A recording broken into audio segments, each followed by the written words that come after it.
مشکل ہو جائے گا یہاں آپ کے پاس ٹرائل کرنا. تو یہ جو جیل ٹرائل ہے، اس لیے ہم سمجھتے ہیں کہ جیل ٹرائل انصاف کی نفی ہے، اور اس کا اگر انصاف نہ صرف کرنا چاہیے، ہوتا ہوا نظر آنا چاہیے، اور ہوتا ہوا تبھی نظر آتا ہے جب آپ عوام کو آگہی دیتے ہو بطور چوتھے ستون کے. اس لیے ہم چوتھے ستون کو باہر رکھ کر یہ نہ تو میڈیا نہ تو عوام کو آگہی صحیح حقائق سے آگہی ملتی ہے، اور نہ ہی انصاف کے تقاضے پورے ہوتے ہیں. رہا یہ کہ آج پہلے ایک اتنے بڑے انہوں نے خان صاحب نے کہا یہ 10 والیوم ہے، تو انہوں نے کہا میں نواز شریف کی طرح یہ نہیں کروں گا کہ 10ویں والیوم کو بند رکھا جائے. وہاں سپریم کورٹ نے آج تک نہیں کھولا ہے. انہوں نے کہا میں کھلی کتاب ہوں، 10 کے 10 والیوم یہ جو ہے کھول دیے جائیں اور سب کو پتہ چلے کہ اس میں کیا انہوں نے کیا ہے، اور کتنی بدنیتی اور بددیانتی سے میرے خلاف یہ ریفرنس بنا رہے ہیں. باہر کے وہ نوبت اس لیے نہ آ سکی ہمیں ملنے کی، وہ جو آج ان کی جو چالان کے جو کاغذات تھے اور 10 والیومز کے اوپر محیط تھا، وہ اس لیے کہ تکمیل ابھی تک نہیں ہوئی ہے، کیونکہ وہ ٹرائل کی تکمیل ٹرائل شروعات ہونے سے پہلے 7 دن دیے جاتے ہیں. اور ٹرائل شروعات اس لیے نہیں ہو سکتی ہے کیونکہ اس میں ملزم کچھ جو ہے 8 مفرور ہیں،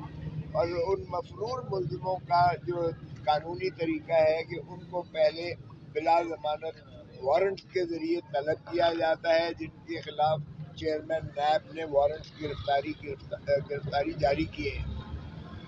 ان کی جب رپورٹ آتی ہے کہ وہ میسر نہ ہے، دستیاب نہ ہے یا وہ روح پوش ہے، تو پھر جو ہے 30 دن کا پروسیس ہے کہ پروکلمیشن کیا جاتا ہے، اخباروں میں اشتہار دیا جاتا ہے، اور پروکلمیشن کہتے ہیں. دفعہ 87 تعزیرات پاکستان کے تابع جو ہے ان کو 30 دن کا مہلت دی جاتی ہے. سو وہ 30 دن کے لیے اب ان کو طلب کرنے کی جو ہے مشتہری کی جائے گی کہ آپ کے خلاف یہ نالش ہے، سرکار نے یہ مقدمہ دائر کیا ہے اور آپ آ کے جواب دہی کریں. اگر وہ نہیں آتے تو پھر اس کے بعد 88 کی کارروائی ہوگی، اور 88 کی کارروائی میں ان کی جو جائیداد یا وہ ہوتے ہیں اثاثہ جات ہوتے ہیں ان کو ضبط کیا جاتا ہے یا قرب کیا جاتا ہے یا فریز کیا جاتا ہے. تو اس کے بعد جو ہے ٹرائل کی سٹیج پھر 512 میں اس کو جو ہے ان کے خلاف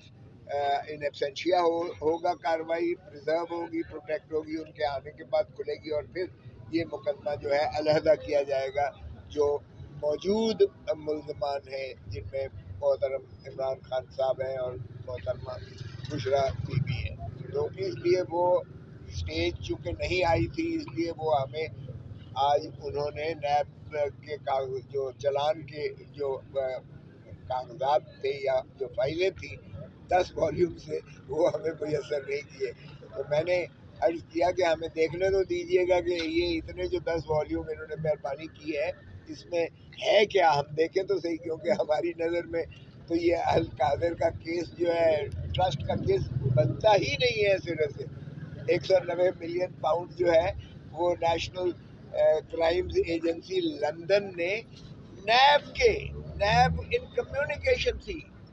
نیب کو یہ نہ صرف پتہ تھا بلکہ ان کی مرضی کے ساتھ بحریہ ٹاؤن لمیٹڈ ملک ریاض صاحب کی جو خانوادگی ہے، انہوں نے نیشنل کرائم ایجنسی کے ساتھ معاہدہ نیب کی منظوری سے کیا، اور وہی رقم جو تھی جو 1 ہائیڈ پارک جو ملک ریاض نے 50 ارب میں وہاں خریدا تھا، جو کہ حسن نواز محترم نواز شریف صاحب کے فرزند ارجمند 15 ارب کی تھی، اور 50 ارب میں وہ خریدا. وہاں سے شروعات ہوتی ہے نیشنل کرائم ایجنسی کو کوئی شکوک و شبہات ہوتے ہیں، اور اس کی بنیاد پر کوئی اگر ایسا ٹرانزیکشن ہو جو مشکوک